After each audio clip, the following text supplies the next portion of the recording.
Bismillahirrahmanirrahim. Bentar, recording aja loading. Bismillahirrahmanirrahim. Assalamualaikum warahmatullahi wabarakatuh. Waalaikumsalam warahmatullahi wabarakatuh.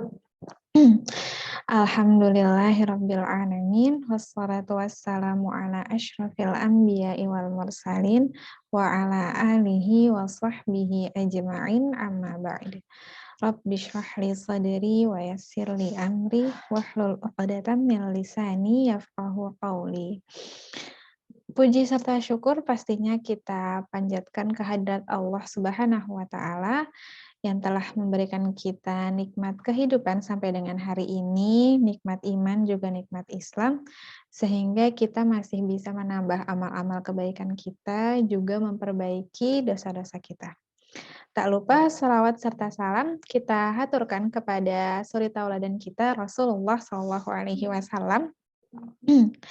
yang semoga kita semua bisa selalu mengistiqomah mengikuti sunnah-sunnah beliau hingga akhir hayat nanti. Oke, pada hari ini kita lanjutkan kembali bahasan saya di beberapa pekan yang lalu tentang grit ya. Jadi kali ini grit bagian yang kedua. Kalau misalnya coba saya review kembali, sebelumnya saya sudah menyampaikan bahwa grit adalah gabungan daripada passion dan kegigihan. Di mana passion itu adalah kecenderungan kita terhadap sesuatu yang kita sukai atau sesuatu yang kita anggap penting, sedangkan kegigihan adalah keteguhan, daya juang atau keuletan kita dalam berusaha mempertahankan, mencapai, atau mendapatkan sesuatu. Jadi grit ini adalah gabungan dari tadi ya kecenderungan kita terhadap sesuatu dengan keteguhan kita dalam berusaha entah mempertahankan, mencapai, atau mendapatkan sesuatu tersebut. Nah, karena gabungan antara dua hal tadi, orang yang memiliki grit yang tinggi biasanya mampu mempertahankan semangat dan motivasinya secara jangka panjang meskipun menghadapi berbagai macam kegagalan dan kesulitan. Jadi grit ini tuh sebenarnya juga berfungsi sebagai resep yang membuat seseorang itu melakukan suatu hal terus-menerus walaupun sudah gagal berkali-kali. Gitu. Dan seperti yang sudah coba saya singgung sedikit di kesempatan sebelumnya, bahwa grit ini sebenarnya udah banyak dicontohkan oleh para nabi dan rasul dahulu, serta para sahabat-sahabatnya. Di mana mereka punya passion dan kegigihan terhadap dakwah Islam, sehingga seperti kisah-kisah mereka yang kita ketahui saat ini, karena mereka memiliki grit yang tinggi, mereka menjadi manusia-manusia terbaik dalam memperjuangkan agama Allah. Tidak mudah menyerah, apalagi putus asa, walaupun banyak rintangan, tantangan, bahkan kegagalan yang mereka lalui. Gitu. Nah, semoga dengan menjadikan mereka sebagai teladan, kita mampu memiliki grit yang serupa ya, walaupun perlahan. Mampu menjadi manusia yang tetap bertahan pada tujuan, manusia yang tetap istiqomah pada kebaikan dan ketaatan, walaupun dihadapi dengan rangkaian tantangan dan kegagalan, ataupun dihampiri dengan berbagai rintangan, bahkan ancaman. Oke, kita lanjut tentang grit lagi ya. Tadi review aja. Nah, di sini grit itu punya dua aspek penting. Yang pertama itu adalah consistency of interest atau konsistensi terhadap minat. Konsisten terhadap minat atau tujuan, jadi nggak gampang berubah-ubah dan cenderung fokus pada tujuan awal yang udah dibentuk. Jadi ini lebih ke konsistensi kita terhadap passion kita ya. Gitu. Terus yang kedua, aspek yang kedua adalah perseverance of effort, ketekunan terhadap usaha, yaitu seberapa keras dan tekun seseorang dalam berusaha untuk mencapai tujuannya dan seberapa lama ia bisa bertahan terhadap usahanya tersebut. Nah, biasanya hal ini itu bisa dilihat dari seberapa giat seseorang dalam bekerja atau seberapa teguh seseorang terhadap pilihannya. Gitu. Nah, dari dua aspek penting ini, itu tuh bisa ngebentuk 10 pernyataan, di mana kita bisa menilai sudah sejauh mana nilai grit kita. Gitu. Penasaran nggak kira-kira? Kalau enggak, kita lewatin. Kalau penasaran, saya bacakan sekarang. Gitu. Jadi, 10 pernyataan ini kan tadi ya, berkaitan sama dua aspek tadi. Jadi, pernyataan ini tuh terbagi menjadi dua tipe. 5 pernyataan itu tentang passion, sedangkan 5 pernyataan tentang passion, tentang konsistensi kita terhadap passion yang kita miliki, dan 5 pernyataan lain itu tentang perseverance atau ketekunan kita dalam berusaha, gitu. Kalau misalnya beneran mau ngitung, mau mau cari tahu sejauh mana grit level kita, boleh sekalian dicatat. Jadi di sini mulai dari pernyataan terkait passion ya. Ini sebenarnya kayak pernyataan-pernyataan psikolog pada umumnya ya. Jadi jawabannya itu ya skala 1 sampai 5 gitu. Tapi buat pernyataan passion ini, angka 5 itu berarti sangat tidak sesuai, sedangkan angka 1 itu berarti sangat sesuai. Gitu. Ya, tanyakan pada yang ini. Gitu deh.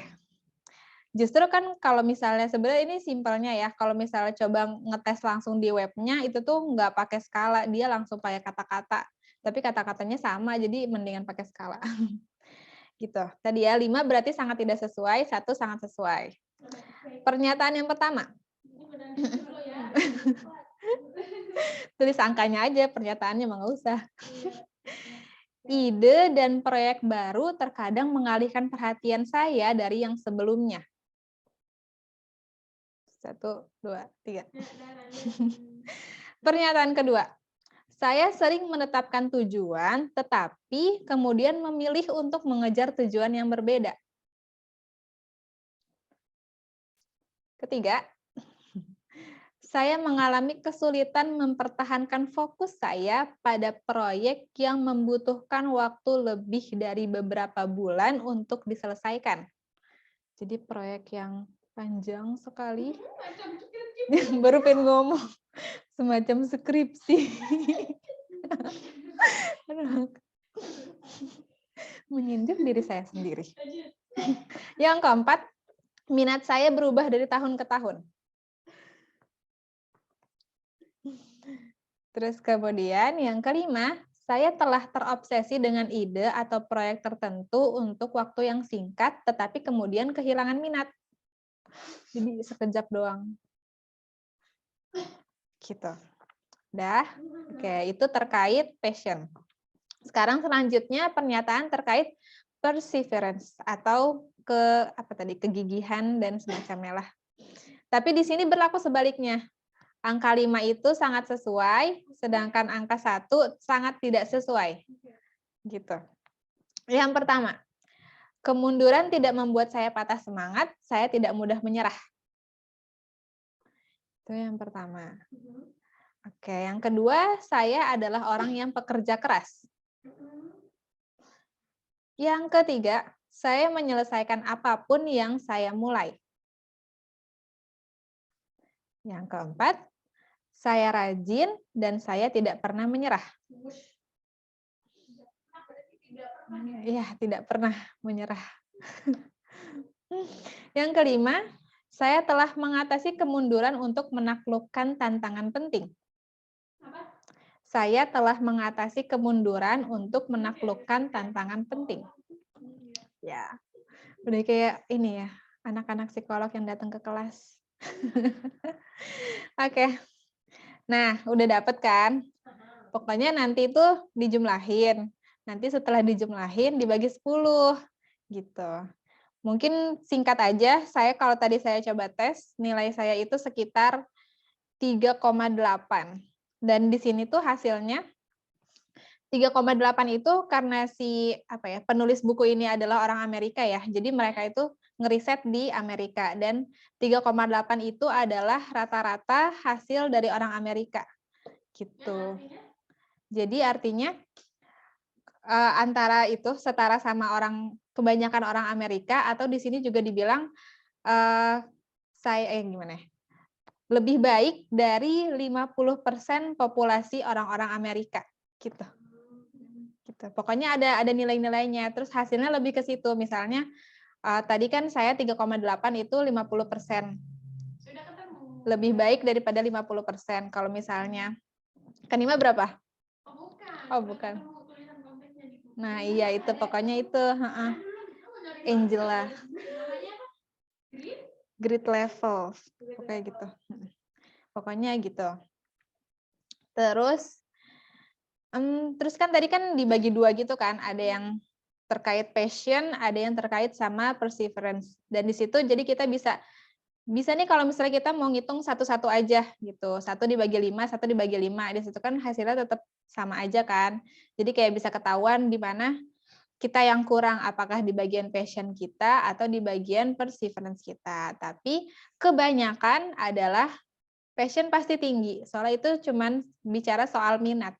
Kalau misalnya perseverance itu kebanyakan lebih rendah daripada passion gitu. Terus kayak di sini juga kalau yang saya tonton tuh bilang orang yang antusias itu bisa banyak kita temuin, tapi orang yang punya daya tahan, daya juang itu masih jarang kita temuin. Gitu. Jadi ya dari sini kita bisa tahu ya di mana kita mau ambil alih gitu. Di mana kalau kata orang-orang bijak kan kita kalau mau jadi orang sukses kita harus beda dari yang lain gitu. Jadi coba ambil porsi di mana ya orang masih jarang di situ gitu. Ya. Dan di sini ada 4 hal yang harus kita perhatikan ke dalam diri kita setelah kita mengetahui grade level kita masing-masing. Nah, hal yang pertama adalah interest, itu minat. Jadi bagaimana kita bisa menemukan ciri-ciri dari passion kita, atau mungkin alangkah lebih baiknya bukan sekedar passion lagi, tapi ikigai kita gitu. Ikigai kan udah sering kita dengar ya, itu irisan dari 4 hal, irisan dari apa yang kita suka, apa yang kita jago dalam hal tersebut, apa yang dunia butuhkan, dan apa yang dunia bersedia bayar atas hal tersebut gitu. Dan di sini kita bisa mulai cari ikigai dari mana aja dari 4 hal tadi. Mungkin bisa mulai dari apa yang kita suka apa dulu nih, atau apa yang kita jago dulu deh, kita cari dari situ. Atau misalnya kita cari dulu sekarang dunia lagi butuh apa sih gitu, atau sekarang dunia tuh lagi bersedia bayar buat posisi apa aja sih gitu. Ya, pokoknya itu. Nah, kemudian hal yang kedua adalah purpose atau tujuan. Dan di sini menurut Angela, menurut si penulisnya ini, purpose di sini adalah kesadaran bahwa apa yang kita lakukan itu bukan hanya buat diri kita sendiri, tapi harus punya manfaat untuk sekeliling kita. Dan di sini uniknya di salah satu video yang kita tonton, dia tuh ngejelasin purpose ini dengan mengumpamakan 2 hal, yaitu makan coklat sama membesarkan anak. Nah, di sini tapi ada 2 pertanyaan di sini. Pokoknya dari skala 1 sampai 10, misalnya soal coklat dulu nih. Seberapa nikmat kita ketika kita makan coklat? Mungkin sesuka-sukanya orang pasti ngasih paling mentok 10. Gitu. Tapi kalau misal ditanya seberapa bermakna sih ketika kita makan coklat? Paling ya udah cuma sekejap doang, cuma hanya buat mengganjal perut lah istilahnya. Nggak mungkin kayaknya sampai 10 gitu.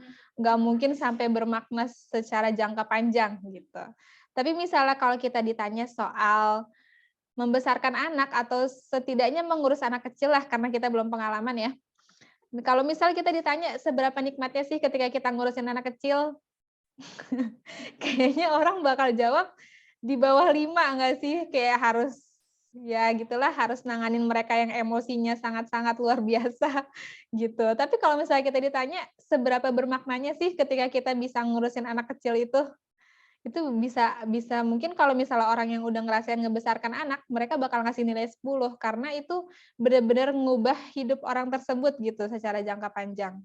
Gitu. Jadi di sini kesimpulannya dari perumpamaan ini, jadi apa yang kita kerjakan itu bukan hanya soal kenikmatan, tapi juga harus punya meaning, harus punya makna.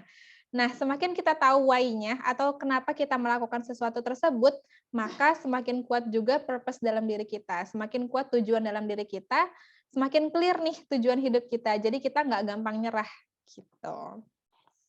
Oke, hal yang ketiga adalah praktis atau praktek atau latihan gitu. Pokoknya simpelnya kalau misalnya kita mau jadi orang yang dihargai lebih atau mau jadi orang yang dinilai level up lah daripada orang-orang lain, maka mau nggak mau kita harus jadi orang yang jago. Nah, buat jadi orang yang jago dalam suatu hal tertentu, kita jadinya butuh untuk berlatih gitu. Nah, seperti yang udah banyak dicontohkan sama tokoh-tokoh Islam terdahulu ya, misalnya kayak Imam Syafi'i yang udah berlatih sejak kecil, bahkan dalam kondisi sulit sekalipun dia tetap berusaha untuk berlatih, untuk belajar, untuk terus menuntut ilmu, sampai akhirnya seperti yang kita ketahui, beliau sudah hafal Quran sejak usia 7 tahun, kemudian di usia 10 beliau sudah hafal kitabnya Imam Malik, sampai akhirnya ketika beliau dewasa, beliau pun menjadi imam yang besar yang mazhabnya diikuti oleh banyak orang, gitu. Seperti contohnya juga kayak Salahuddin Al-Ayyubi sama Muhammad Al-Fatih. Seberapa seringnya, seberapa kuatnya keluarga mereka itu melatih mereka sampai akhirnya di usia remaja mereka udah banyak ikut peperangan. Dan pada akhirnya mereka memimpin sebuah pembebasan yang luar biasa gitu. Dan perlu kita perhatikan di sini, untuk menjadi orang-orang besar atau orang-orang yang jago dalam suatu bidang tertentu, berlatih yang dibutuhkan itu bukan sekadar sembarangan berlatih gitu. Jadi bukan sekadar kayak ngulang hal yang sama sampai 1000 kali gitu. Jadi berlatih di sini itu adalah berlatih yang bertahap, yang ada tahapannya, ada tingkatannya. Di mana setiap tahapannya itu kita selalu di-feedback, selalu di-review, dan setiap naik ke tingkat berikutnya, ke tahap berikutnya, maka tingkat kesulitannya juga naik. Juga naik terus sampai akhirnya ngebuat kemampuan kita tuh dikembangkan terus-menerus. Gitu. Oke, hal yang terakhir, yang keempat yang harus kita perhatikan adalah hope atau harapan. Jadi bagaimana kita itu bisa terus punya pemikiran bahwa hidup kita itu bisa dikembangkan. Jadi hope ini tuh bicara tentang fixed mindset sama growth mindset. Ini udah pernah saya jelasin sebelumnya. Jadi biar bisa punya hope yang besar, punya harapan yang besar, kita harus punya growth mindset terlebih dahulu. Karena dengan growth mindset, kita akan punya mindset untuk terus bertumbuh, dan kita akan percaya bahwa hidup kita selalu bisa menjadi lebih baik, sehingga dari sinilah kita punya kekuatan untuk terus melangkah walaupun harus menghadapi berbagai kegagalan. Gitu. Nah, di sini, ini kayak panjang. Okay. Di sini penulisnya juga ngejelasin gimana cara mengembangkan grit level secara lebih spesifik ya. Dan di sini fokusnya adalah ke lingkungan yang kondusif. Jadi buat bisa ngembangin grit level kita harus berada di lingkungan yang kondusif. Dan di sini lingkungan yang kondusif itu dibagi jadi 3. Parenting, tempat latihan, sama budaya. Parenting di sini bukan cuma sekedar hubungan darah antara anak dan orang tua, tapi itu sebuah perilaku untuk mengembangkan orang lain gitu. Jadi kayak hubungan guru sama murid atau kita sama mentor kita, pokoknya sama orang-orang yang bisa mengembangkan orang lain gitulah. Dan di sini orang-orang yang punya grit level tinggi itu biasanya memiliki paling sedikit 1 orang yang memotivasi dia untuk bisa mengembangkan potensi yang ada dalam dirinya. Gitu. Terus yang kedua tadi tempat latihan. Ini di sini sih dijelasinnya kayak ekstrakurikuler gitu. Jadi itu kalau menurut riset, anak yang aktif dalam kegiatan di luar kelas itu biasanya punya kemampuan yang lebih baik di banyak bidang. Selama jadwal anak tersebut tidak terlalu padat. Jadi kegiatan ekstrakurikuler akan membantu pertumbuhan mereka. Kalau misalnya kita coba relate sama kita ya yang udah nggak sekolah lagi, mungkin ya semakin banyak kegiatan kita di luar yang nggak cuma ada di satu tempat doang, itu kita bakal semakin bertumbuh gitu. Karena kita nemuin berbagai macam lingkungan. Oke. Sama yang ketiga itu adalah budaya. Jadi nilai-nilai yang dianut oleh sebuah perusahaan atau organisasi itu mampu menumbuhkan grit level seseorang. Jadi ya kalau misalnya kita mau hidup kita berubah, maka bergabunglah dengan komunitas yang tepat. Kayak yang banyak orang-orang soleh bilang, kalau misalnya mau jadi orang soleh, ya bergabunglah sama orang-orang soleh, gitu. Gitu deh. Oke, sebagai penutup mungkin kalau misalnya coba ngutip di halaman sampul bukunya, itu tuh ada tulisan, why passion and resilience are the secret to success. Jadi mengapa passion dan ketangguhan adalah rahasia sukses. Dan jawabannya itu ada di dalam buku, karena ini tuh tentang melakukan apa yang kita suka, tapi bukan cuman sekedar di sini sih bilangnya but not just falling in love gitu. Jadi bukan cuma sekedar jatuh cinta doang, tapi ini tuh juga sekedar bertahan pada kecintaan tersebut gitu. Jadi nggak cuma jatuh cinta, tapi gimana kita tuh bisa bertahan terhadap kecintaan tersebut gitu. Dan penulisnya juga bilang kalau hidup kita itu bukanlah seperti lomba lari sprint, melainkan seperti maraton. Yang artinya hidup ini bukanlah tentang siapa yang paling cepat sampai tujuan, tapi siapa yang mampu bertahan sampai akhir. Gitu. Jadi ya sebagaimana kita yang ditakdirkan berada di sini, mungkin awalnya cuma bermodal niat dalam hati ya, kayak bermodal keinginan buat dapetin ridho ilahi, biar bisa dapat mahkota buat orang tua di akhirat nanti. Tapi ternyata setelah kita laluin hari demi hari, banyak tantangan, rintangan yang harus kita hadapi ya. Jadi, gimana ya? Jadi ya kita pada akhirnya dituntut untuk nggak cuma sekedar punya passion doang, nggak cuma sekedar punya modal kecintaan doang terhadap Al-Quran mungkin, tapi kita juga dituntut untuk punya kegigihan, punya daya juang yang tinggi, yang pokoknya pada intinya kita dituntut untuk memiliki grade level yang tinggi ya, biar pada akhirnya kita bisa terus bertahan berada di sini sampai akhirnya nanti yang kita nggak tahu kapan. Gitu. Oke, mungkin itu saja yang dapat saya sampaikan. Kurang lebihnya mohon maaf. Semoga bermanfaat. Wassalamualaikum warahmatullahi wabarakatuh. Waalaikumsalam